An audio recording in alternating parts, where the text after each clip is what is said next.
दोस्तों, मालेगांव शहर में मुकामी पुलिस और एलसीबी की जानिब से बड़ी कार्रवाई की गई। मालेगांव मनमाड़ चौखुल्ली पर जब एक कार की तलाशी ली गई तो इसमें से 77 किलो गांजा, जिसकी मालियत 1 लाख से जायद बताई जा रही है, 77 किलो गांजे के साथ में कुसुम्बा रोड विजयनगर के साकिन सैयद सलमान सैयद शफीक को गिरफ्तार किया गया। वहीं उसके 3 साथी राहुल, श्री रंजन और आकाश, जो बुल्डाना के रहने वाले हैं, इन तीनों को भी गिरफ्तार किया गया। मालेगांव पुलिस की जानिब से आज 77 किलो गांजा जब्त, एक कार जब्त। वहीं सैयद सलमान सैयद शफीक विजयनगर कुसुम्बा रोड समेत 3 मुलजिमीन जेर हिरासत किए गए। दोस्तों, मालेगांव शहर में मुकामी एएसपी अनिकेत भारती साहब के जाने के बाद यहाँ के डीवाईएसपी तेगबीर सिंह सिंधु इन्होंने एएसपी का कामकाज संभाला था। वहीं सूरज गुंजाड़, जो कैंप इलाके के डीवाईएसपी थे, ये सिटी डीवाईएसपी और कैंप डीवाईएसपी दोनों का चार्ज संभाल रहे थे। अब सूरज गुंजाड़ साहब का तबादला परभनी में कर दिया गया है। उनको प्रमोशन देते हुए एएसपी बनाया गया है। मालेगांव के डीवाईएसपी सूरज गुंजाड़ अब परभनी के एएसपी होंगे। वहीं उनकी जगह 2 डीवाईएसपी नए आ रहे हैं, जिसमें कैंप इलाके में जो डीवाईएसपी आ रहे हैं उनका नाम श्याम सुदाम पाने गांवकर है, जो सतारा में अब से पहले डीवाईएसपी थे। श्याम सुदाम पाने गांवकर कैंप इलाके के डीवाईएसपी होंगे। वहीं सिटी डीवाईएसपी के लिए 2022 बैच के नए आईपीएस ऑफिसर सिद्धार्थ बारवाल को यहां पर रवाना किया जा रहा है। यानी अब एएसपी भी यहां पर आईपीएस होंगे और सिटी कैंप इलाके के डीवाईएसपी भी आईपीएस होंगे। तो दोनों जब आईपीएस होंगे तो मालेगांव शहर में कहीं ना कहीं से समाजी बुराइयों पर मजीद कदगन लग सकेगा। मालेगांव शहर में आईपीएस ऑफिसरान का शहरियान ने हमेशा इस्तेकबाल किया है। आज 2 नए डीवाईएसपी 30 तारीख तक मालेगांव आएंगे। सूरज गुंजाड़ साहब अभी फिलहाल कारोबार संभाल रहे हैं और 30 तारीख को ये जब परभनी जाएंगे तो उनकी जगह 2 डीवाईएसपी आएंगे नए।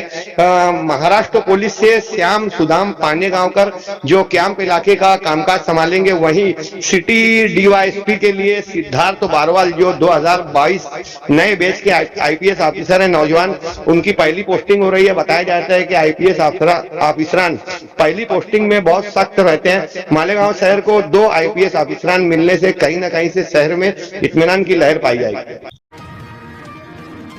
गुज़िश्ता दिनों पवारवाड़ी पुलिस स्टेशन ने कार्रवाई करते हुए 100 कोरेक्स की बाटलियों के साथ में अबू ओसामा और सैयद वसीम को गिरफ्तार किया है। पवारवाड़ी पुलिस स्टेशन की जानिब से अबू ओसामा और सैयद वसीम को गिरफ्तार कर इनके कब्जे से 100 कोरेक्स की कप सिरप की बोतलें जब्त की गई और उन पर मुकदमात का इंदराज किया गया। गुज़िश्ता कुछ दिनों कबल मोहम्मद नसीम मोहम्मद तालिब नामी यूपी का साकिन, जो बंजारा समाज के हैं और हीरापुरा के अतराफ में ये लोग झुग्गियाँ बनाकर झोपड़ी बनाकर रहते हैं। ये इसकी वालदा कपड़ा धोने के लिए गई और मोहम्मद नसीम नामी ये बच्चा, मासूम बच्चा हलाक हो गया। उसके बाद भी बड़ी तादाद में नदी पर कपड़ा धोने वालों की भीड़ लगी है। शहरियान को चाहिए कि इस बाबत एहतियात का मुजाहरा करें। सहारा हॉस्पिटल के सामने ब्रिज के नीचे 2 बड़े गड्ढे हैं, जिसमें एक जानवर फंस गया, अतराफ के लोगों ने निकाला। एक एक्टिवा रिक्शा फंस गई तो अतराफ के लोगों ने उसको निकालकर बाहर किया। वहीं एक नामालूम शख्स भी यहां पर गिरकर शदीद जख्मी हुआ, जिसे सिविल हॉस्पिटल में रवाना किया गया। सिविल हॉस्पिटल में 2 दिन के बाद उसकी मौत हो गई। इसकी शनाख्त के लिए बेशुमार कोशिश की गई मगर इसकी शनाख्त नहीं हो सकी। तब शफीक एंटी करप्शन वगैरह ने इस नामालूम शख्स की लाश को आयशा नगर में तदफीन कर दिया। यानी इस गले में जानवर तो बच गया, एक्टिवा तो बच गई, मगर इंसानों की जान जा रही है। कारपोरेशन इस बाबत कब तवज्जो देगी? मालेगांव शहर में कर्जों के नाम पर, स्कीमों के नाम पर अक्सर फराड के मामला सामने आते हैं। गुज़िश्ता दिनों एकॉर्डियंस कंपनी और भारत फाइनेंस कंपनी की जानिब से 5-6 हजार ख्वातीन के साथ में बदउनवानी की गई। इन लोगों को 25,000 रुपये कर्ज देने के लिए फॉर्म इनसे लिया गया, इनका आधार कार्ड लिया गया और कर्ज देने के लिए 2,000 रुपये फीस वसूल की गई। जिसने कर्ज दिलवाया इसने 4-5 हजार रुपये ले लिया। ख्वातीन के हाथ में 15-18 हजार रुपये आए और उसके बाद से ब्याज मुसलसल बढ़ते हुए इन लोगों ने 25,000 भर दिया। उसके बाद भी 25,000 का ब्याज इन लोगों पर कायम है और कंपनियां इन लोगों पर सख्ती कर रही है और जब्ती की नोटिस दे रही है। ऐसे में ये 5-6 हजार ख्वातीन में से कुछ नुमाइंदा ख्वातीन ने शेख आसिफ से मुलाकात की। इस बाबत कोशिश जारी है। बहरहाल शहरियान को चाहिए कि इस तरह निजी कंपनियों से लोन लेने से परहेज करें। मालेगांव तालुका के वजीर खेड़ा इलाके में कुएं की खुदाई का काम जारी था, जिसे राजस्थानी मजदूर अंजाम दे रहे थे। तब दो मजदूरों का पैर फिसलने से ये लोग गहरे कुएं में गिरे और दोनों की जान चली गई। एक का नाम बजरंगपुरी बताया जा रहा है, दूसरे का नाम सावरपुरी बताया गया है। कुएं से इन लोगों को शकील तैराक ने दोनों की लाश बाहर निकाली।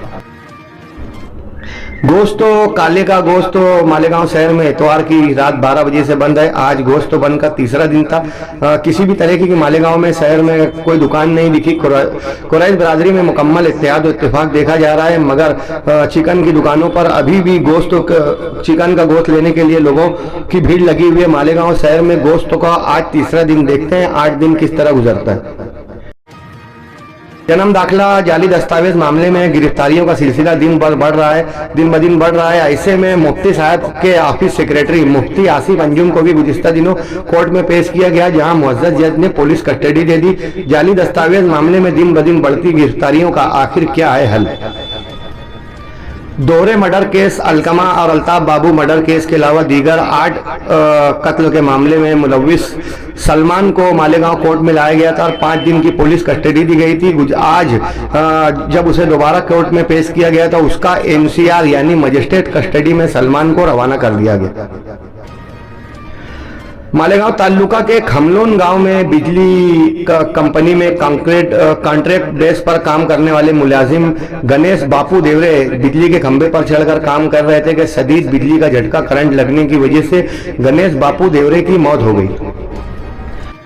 दोस्तों, खुदकशी के 4 वाकयात इस बार मालेगांव तालुका में सामने आए। कौलाना के देवीदास दाजी ने अपने घर में खिड़की से लटककर फांसी लगा ली। वहीं मालेगांव तालुका के कोठारे गांव में देवीदास संजय नागर नामी शख्स ने खेत में वाक़ अपने घर में की छत पर फांसी का फंदा लगाकर खुदकशी कर ली। नासिक में लेडीज पुलिस की बेटी पूजा दीपक डबरे ने भी खुदकशी कर ली। दोनों मियाँ बीवी अलग रहा करते थे और बच्ची परेशान थी। ऐसे में उससे माँ की तकलीफ देखी नहीं गई और उसने सुसाइड नोट लिखा कि माँ, तुमको इतना काम रहता है और तुम मेरी जिम्मेदारियां किस तरह अदा करोगी, इसलिए मैं दिल बर्दाश्त होकर खुदकशी कर रही हूँ। वहीं चौथा खुदकशी का वाकया चांदौड़ में पाया, जहां कल्याणी संतोष सिरसाट नामी एक खातून ने खुदकशी कर ली। घरेलू अजियत की बिना पर मुकदमे का इंदराज हुआ। उसके शौहर, ससुर और सास 3 लोगों पर मुकदमे का इंदराज किया गया।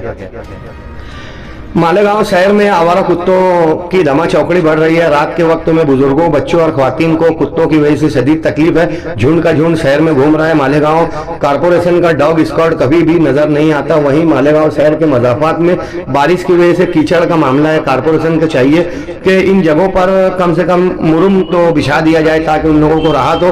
अंडर ड्रेनेज की वजह से जिन इलाकों में तकलीफ है वहां पर भी मुरुम बिछाने की शदीद जरूरत है। कारपोरेशन ने अतिक्रमण मुहिम शुरू की थी 3-4 रोज की। होली दिवाली के बाद में आखिर ये मामला फिर थम गया। अतिक्रमण को लेकर कारपोरेशन को मुसलसल कोशिश करने की जरूरत। सन 2006 में मुंबई में मुसलसल सिलसिलावार बम धमाके हुए थे, जिसमें 187 लोगों की मौत हुई थी और 820 लोग जख्मी थे। 2006 से इसका मुकदमा चल रहा था। 12 मुलजिमीन पर मुकदमे का इंदराज हुआ था। 10 लोग इसमें गिरफ्तार थे। डॉक्टर तनवीर समेत 10 लोग गिरफ्तार थे, जिसमें से कमाल अंसारी की कोरोना के अय्याम में मौत हो गई थी। वहीं फैसल शेख और नाविद हुसैन जो फरार बताए जा रहे थे, गुज़िश्ता कल इस मामले में अदालत ने तमाम 12 मुलजिमीन को बाइज्जत बरी कर दिया है। धीरे धीरे ये लोग अपने घर पर पहुंच रहे हैं। 20 साल के बाद इन मुलजिमीन को देखकर उनके अफराद खाना जज्बाती हो जा रहे हैं। अपोजिशन ने ये भी सवाल खड़ा किया कि जब इन लोगों को बरी किया जा रहा है तो असल मुलजिम कौन है, इन लोगों का भी पता लगाना चाहिए। इस मामले में फैसल शेख और नाविद हुसैन फरार है। अगर ये जब भी गिरफ्तार होंगे तो इन पर मुकदमा होगा, इसके बाद ही इन लोगों को राहत मिल सकेगी। बांग्लादेश के ढाका शहर में एक तरबियती तैयारा एक कॉलेज पर गिरा, जिसकी बिना पर 31 लोगों की मौत हो गई है। बेशुमार लोग अभी भी इस मामले में जख्मी बताए जा रहे हैं।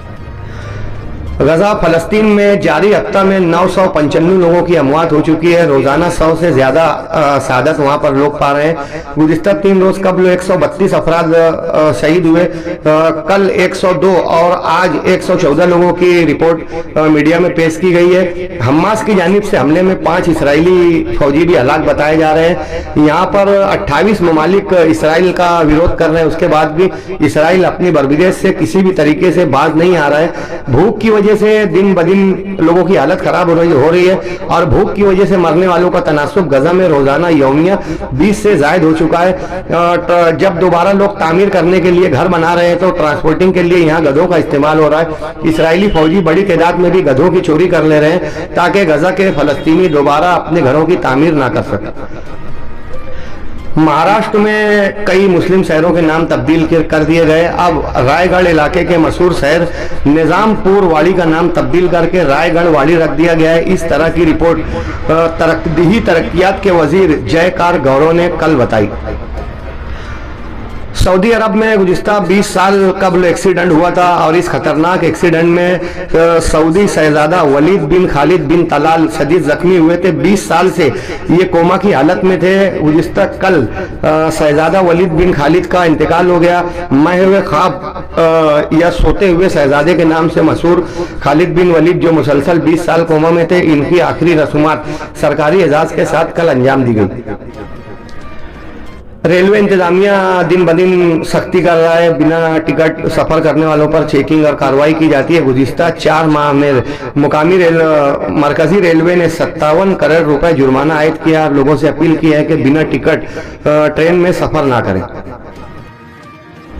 दोस्तों, भिवंडी शहर के मोहम्मद अरकम अपने दोस्तों जीशान के साथ इगतपुरी पिकनिक मनाने के लिए कार के जरिए गए हुए थे कि कार को एक ट्रक ने शदीद टक्कर दी, जिसकी बिना पर इस तसादुम में भिवंडी के अरकम मोहम्मद की जाए हादसा पर ही मौत हो गई, जबकि जीशान शेख शदीद जख्मी बताए जा रहे हैं। वहीं भिवंडी के नागांव इलाके के नागांव के शफीक शकील सलवानी जो अतराफ के तालाब लामाज ग्राम में नहाने के लिए गए हुए थे, यहाँ इनकी डूबकर मौत हो गई। भिवंडी शहर के शांति नगर इलाके से पुलिस ने मोहसिन खान नामी नौजवान को गिरफ्तार करके उसके कब्जे से एक पिस्तौल और 2 जिंदा कारतूस जब्त किया। मानसून के रियासती इजलास खत्म हुए। लोकसभा का आज से मानसून इजलास शुरू हुआ है। पहले ही दिन अपोजिशन ने हंगामा किया। माजी सेशन में भी काफी हंगामा हुआ था। बिहार में वोटर लिस्ट में काफी तकफीर की है और अपोजिशन का इल्जाम है कि मोदी सरकार ने बिहार के 3.5 करोड़ वोटरों में से 50 लाख वोटरों का नाम यादी में से हज़फ कर दिया है। और अपोजिशन ने इल्जाम लगाया है कि अकलियती तबकों की 50 लाख से ज्यादा वोट काट कर बिहार में शफाफ इलेक्शन नहीं हो सकते। आज लोकसभा इलेक्शन सेशन में, मानसून सेशन में यही मामला जेर बहस रहा। असेंबली सेशन जब हमारे यहाँ पर हुआ तो रियासत महाराष्ट्र में जयतींद्र आव्हाड और गोपीचंद पडोलकर की बहस काफी चर्चा का बाइस रही। वहीं मानिकराव कोकायटो को असेंबली सेशन के दौरान जंगली रमी खेलने पर भी काफी तनकीद का सामना रहा। असेंबली सेशन में मालेगांव शहर का नाम पहली मर्तबा कई बार गूंजा। वियतनाम के हालोंग शहर में एक सयाती कश्ती समुद्र में गर्काब हो गई, जिसकी बना पर 34 लोग डूबकर हलाक हो गए, जबकि 11 अफराद को बचा लिया गया। धुलिया शहर में श्रीकांत हेवड़े नामी ऑफिसर बहुत सख्त गिर आए हुए हैं। इन्होंने धुलिया शहर में ऑल आउट ऑपरेशन के नाम से कई कार्रवाइयां की, जिसमें 3 बंदूक जब्त की गई, 4 चाकू जब्त किया गया, 60 मटका और जुगाड़ के अड्डों पर कार्रवाई की गई, एक शख्स को तड़ीपार किया गया, 7 हाथ भट्टी शराब की गाउटी शराब भट्टियों को 7 भट्टियों को तहस नहस करके इन पर मुकदमा दर्ज किया गया। 102 से ज्यादा लाज और ढाबों पर भी चेकिंग की गई। 28 वांटेड अफराद को वारंट दिया गया। 21 सरपसंद और गुंडा अनासिर को, गुनेगारों को बुलवाकर उनकी तपास और इंक्वायरी कर उनको तंबी दी गई। 24 मुकामात पर नाकाबंदी करते हुए 3000 से ज्यादा गाड़ियों की चेकिंग की गई। कई पर जुर्माना आयद किया गया। इन तमाम मामलात में कई अफराद गिरफ्तार हुए, कई लोगों को फरार बताया जा रहा है। कई लोगों पर तादीबी कार्रवाई 107 और 110 के तहत मुकदमे का इंदराज किया गया, जिसको लेकर दुनिया के जराइम पेशा अफराद में खलबली मची हुई है। मालेगांव शहर में इस तरह की कार्रवाई कब होगी, शहरियान को इस बात का हुनूज इंतजार। मुल्क हिंदुस्तान के नायब सदर जमहूरिया उपराष्ट्रपति जयदीप धनखड़ ने इस्तीफा दे दिया है। इसमें उन्होंने बताया कि मेरी तबीयत खराब होने की वजह से मैं इस्तीफा दे रहा हूं, लेकिन अपोजिशन और धनखड़ के घर वाले इस बात को मानने को तैयार नहीं है कि हसास बस्तास दिखने वाले धनखड़ आखिर इन्होंने क्या वजह थी कि इस्तीफा दिया। आप सुनने में आया है कि नीतीश कुमार को उपराष्ट्रपति बनाया जाएगा और उनकी जगह उनके बेटे को बिहार का मुख्यमंत्री बनाया जाएगा। उपराष्ट्रपति जयदीप धनखड़ को इस्तीफा के लिए मजबूर किया गया होगा ताकि नीतीश कुमार को वादे के मुताबिक उप राष्ट्रपति बनाया जा सके। उदयपुर फाइल्स पर गुज़िश्ता दिनों रिलीज पर पाबंदी लगाई गई थी। आज 23 जुलाई तक पाबंदी थी। सुप्रीम कोर्ट ने 6 तब्दीलियों के साथ इनको इजाजत देने की बात की है कि 6 तब्दीलियां और कई शॉट को अगर सेंसर कर दिया जा सकता है जाएगा तो आने वाले दिनों में उदयपुर फाइल्स फिल्म रिलीज हो सकेगी। महाराष्ट्र में मराठी बुलवाने का और ज़दकोप का तसादुम के कई मामला सामने आ रहे हैं, जिसको लेकर बिला वजह मुनाफरत फैलाई जा रही है और एक बार फिर महाराष्ट्र में मजहबी मुनाफरत फैलने के अंदेशे दिन ब दिन बढ़ रहे हैं। मुंबई मुल्क भर में कई इलाकों में शदीद बारिश की वजह से सैलाबी कैफियत है। कई इलाकों में कई अमवात और कई तरह के नुकसान सामने आ रहे हैं। वहीं मुंबई और थाना को भी येलो अलर्ट जाहिर किया गया है। महाराष्ट्र के बेशतर शहरों में 2-3 दिनों में शदीद बारिश का अंदेशा जाहिर किया गया है।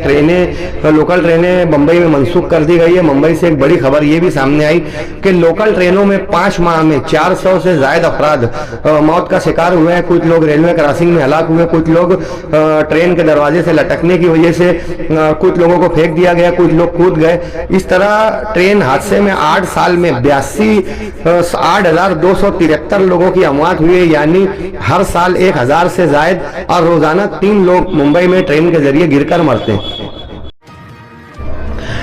कल 22 जुलाई को अजीत दादा पवार और देवेंद्र फडणवीस दोनों का जन्मदिन था। अजीत दादा पवार 22 जुलाई सन 1959 को पैदा हुए। अजीत दादा पवार 66 साल के हुए। देवेंद्र फडणवीस 22 जुलाई 1970 को पैदा हुए, यानी वो 55 साल के हो गए। सोशल मीडिया पर इनकी मुबारकबादियों की फोटोज देखे गए। वहीं नरेंद्र मोदी ने भी दोनों को मुबारकबाद पेश की। 26 मुहर्रम को महाराष्ट्र की मशहूर दरगाह हजरत बाबा ताजुद्दीन का उर्स होता है। बड़ी तादाद में लोग यहाँ पर पहुँचते हैं। मालेगांव से भी काफ़ी लोग वहाँ पर जियारत के लिए गए हुए हैं। नागपुर ताजुद्दीन बाबा की दरगाह पर दिन ब दिन कंस्ट्रक्शन का काम इस कदर बढ़ता जा रहा है कि आने वाले दिनों में वो पूरे हिंदुस्तान की सबसे बड़ी दरगाह, सबसे बड़ी तामीर वाली दरगाह मानी जाएगी। नितिन गडकरी, देवेंद्र फडणवीस ने यहाँ सैकड़ों करोड़ रुपया फंड दिया है, जबकि प्यारे खान भी बाबा ताजुद्दीन पर सेवा के लिए हमेशा हाजिर रहे।